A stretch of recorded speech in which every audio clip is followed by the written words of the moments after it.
देखो, जब कोई इंसान 400 करता है तो उसे 400 के तरीके से ही समझाना पड़ता है। तो मैं आज आपको बताता हूँ कि किस तरीके से आप AKTU के एग्ज़ाम्स को बहुत आराम से क्लियर कर सकते हो, इवन बैकलॉग्स को आप क्लियर कर सकते हो। तुम्हें क्या लेना है भाई, सबसे पहले अपनी कॉपी लेके बैठ जाओ आराम से।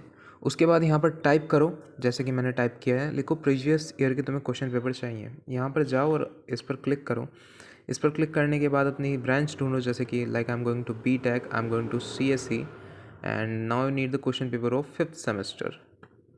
अब मैं 5th सेमेस्टर पर जाता हूँ और यहाँ पर मुझे अपना सब्जेक्ट चेक करना है। What is my subject? Now my subject is, मेरा KCS में सब्जेक्ट आता है और मुझे यहाँ से कंपाइलर डिज़ाइन और डिज़ाइन एंड एनालिसिस उठाना है यहाँ से, राइट।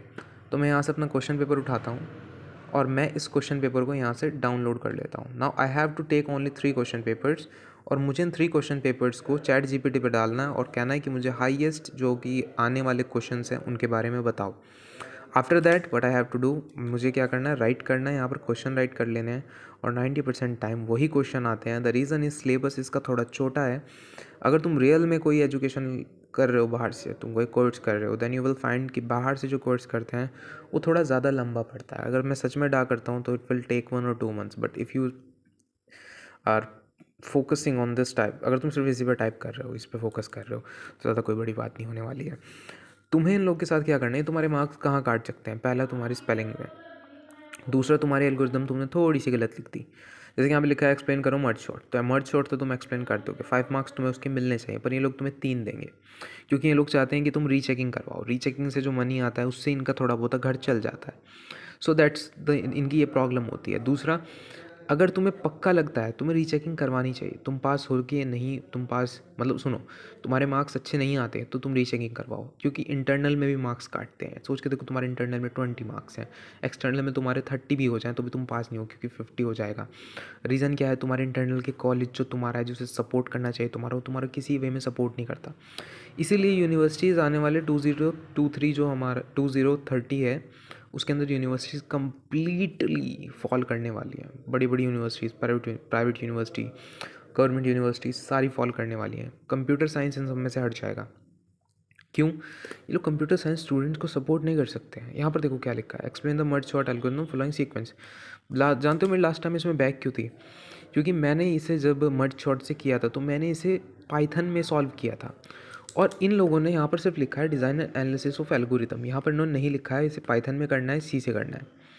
इस वजह से मैंने इस चीज़ को पाइथन में किया था और मेरे सिंपली वहाँ पर गलत हो गया। अब मैं वहाँ पर रीचेकिंग इसलिए नहीं डाली, मैं डाल देता, मैं तब भी पास हो जाता। रीचेकिंग ना डालने का रीज़न ये था कि मैंने इसे पाइथन में लिखा था, और जब मैंने इसी टीचर से पूछी तो उसने कहा you have to write it in C language.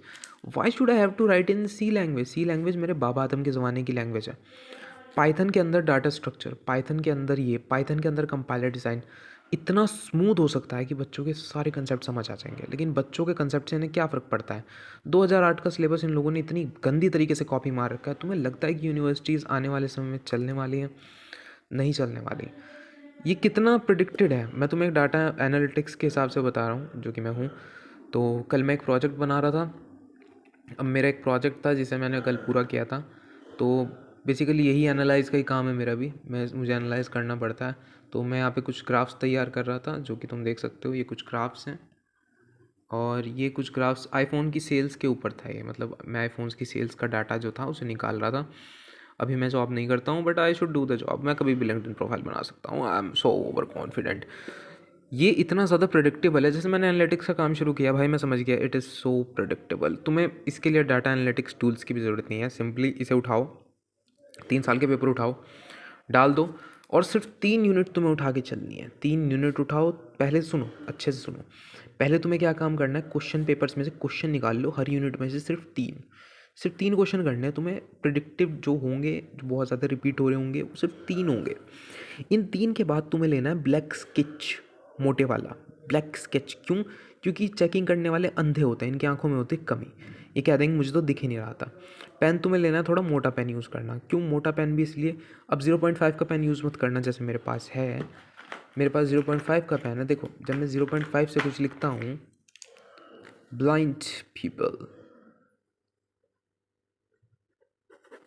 तो इसमें क्या होता है, इसमें बहुत हल्का चलता है। तो हल्का चलने की वजह से क्या होता है, वो लोग ये कह सकते हैं कि तुम्हारे जो है, तुमने बहुत हल्का लिखा है इसलिए हम तुम्हारे मार्क्स काट सकते हैं। दूसरी चीज़ तुम्हें क्या करनी है, ये 3 यूनिट वाला कंसेप्ट लगाना है। मतलब कि यूनिट जो है तुम सिर्फ 3 करो, 3 यूनिट से तुम्हें ऑलमोस्ट 79 मार्क्स का टॉपिक मिल जाएंगे।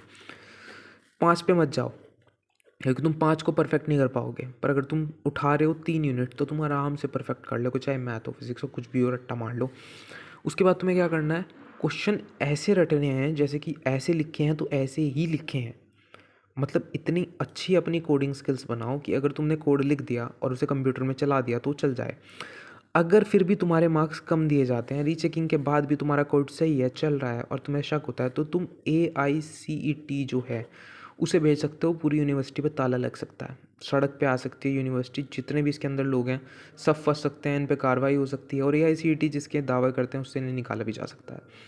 दैट्स ये लीगल डिसीजन है जो तुम ले सकते हो। इसके अलावा तुम मुख्यमंत्री पोर्टल पर डाल सकते हो, तुम इसकी रिपोर्ट इसमें कर सकते हो, AK तुषा में कर सकते हो, जो कि इसकी एक संस्था है जो कि इनके खिलाफ़ करती है। तुम इसके खिलाफ़ एक FIR भी करवा सकते हो। अगर तुम्हारी कॉपी सही से चेक नहीं हो रही है तो तुम लीगल एक्शंस ले सकते हो। मैं तुम्हें सही बताऊँ, दुनिया के जो सबसे बड़ी बड़ी कंपनीज़ हैं उन्हें ऐसे लोगों ने स्यू किया है ना कोर्ट के अंदर, जिन लोगों को तुम लिटरली समझ नहीं सकते। जो सड़क पर थे लोग, उन्होंने प्लेन में बैठने वालों के ज़मीन तले खिसका दिया सब कुछ। सो ये एक तरह लीगल डिसीजन जो तुम ले सकते हो। दूसरी बात, तुम्हें अच्छे से चेक करना होगा कि तुम्हारी कॉपी में कोई भी गलती नहीं होनी चाहिए। You have to write like a पेड़ की तरह लिखना है।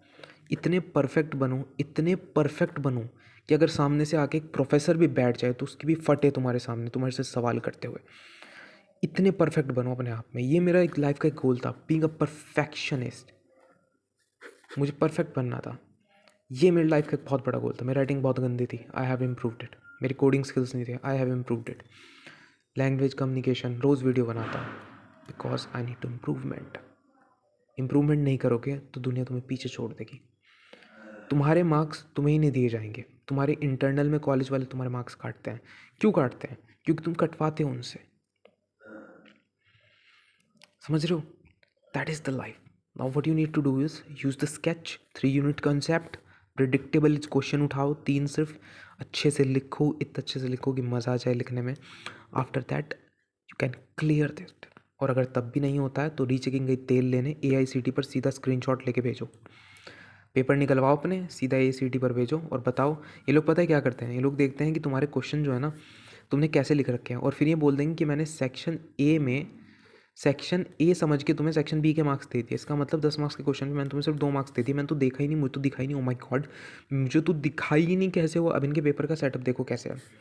10 तारीख को इन्होंने एक पेपर रखा है RER का। उसके बाद इन्होंने दूसरा पेपर, जो मेरे 2 बैकलॉग्स थी। सो आई हैव बैकलॉग्स इन 16 और 15। 15 को मेरा पेपर है और 16 को, मतलब समझ रहे हो, 15 को बैकलॉग को पेपर है, 16 को मेन पेपर है, 17 को पेपर, फिर 20 को पेपर है। तो तुम समझ सकते हो इन्होंने गैप कैसे रखा है। और पेपर कब है? जनवरी में।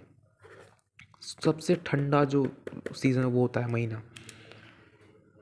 दिस इज़ टोटल कंसेप्ट यही है कि किसी भी तरीके से तुम्हारी बैकलॉग आए, किसी तरीके से तुम्हें रीचेकिंग करवानी पड़े। रीचेकिंग है 2500 मेरे भाई। अगर तुम ग्राफिक एरा में जाते हो वहाँ 1000 लिए जाते हैं। और graphic era university AKTU university से कहाँ बिलोंग करती है? कमल घनसाला AKTU को खरीद सकता है।